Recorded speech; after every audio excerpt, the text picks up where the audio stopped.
Terkuak identitas orang tua yang tega minta uang damai 25 juta.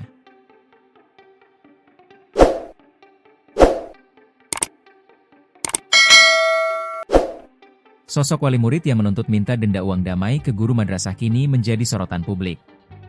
Hal ini terkait viralnya video yang merekam momen seorang guru madrasah dituntut ganti rugi sebesar 25 juta oleh wali murid di Demak, Jawa Tengah kini jadi sorotan warganet. Tak heran maka sosok wali murid pun masuk dalam target pencarian. Seiring dengan semakin ramainya tanggapan warga, termasuk para tokoh, sosok wali murid yang menuntut uang damai kepada sang guru ngaji pun terkuak. Satu di antaranya diunggah oleh akun Instagram Berita Semararian pada Jumat, 18 Juli 2025. Dalam postingannya, admin akun tersebut tidak mengumbar secara terbuka nama maupun identitas sang wali murid.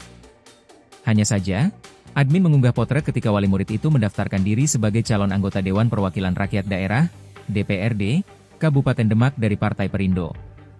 Terpampang jelas wajahnya dalam kartu pileg Kabupaten Demak itu. Masih ingatkah guru Madin di Demak YG dituntut 25 juta oleh wali muridnya? Tulis admin akun Instagram Berita Semararian pada Jumat, 18 Juli 2025. Ternyata terungkap fakta jika wali murid tersebut merupakan mantan calon anggota DPRD Kabupaten Demak pada tahun 2024 lalu dan hanya memperoleh 20 suara, bebernya. Merujuk postingan tersebut, Warta Kota menelusuri identitas sang wali murid. Dikutip dari Jaringan Dokumentasi dan Informasi Hukum, JIH, Komisi Pemilihan Umum, KPU, Kabupaten Demak, sosok wali murid diketahui bernama Siti Mualimah. Perempuan berusia 37 tahun itu merupakan mantan calon anggota Dewan Perwakilan Rakyat Daerah, DPRD, Kabupaten Demak dari Partai Perindo.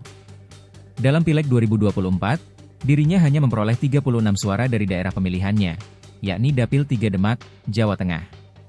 Siti Mualimah pun dinyatakan gagal menjadi anggota DPRD Kabupaten Demak periode 2024 hingga 2029. Postingan tersebut pun ditanggapi ramai masyarakat. Beragam komentar pun dituliskan, termasuk ajakan warganet untuk bersilaturahmi di akun milik Siti Mualimah.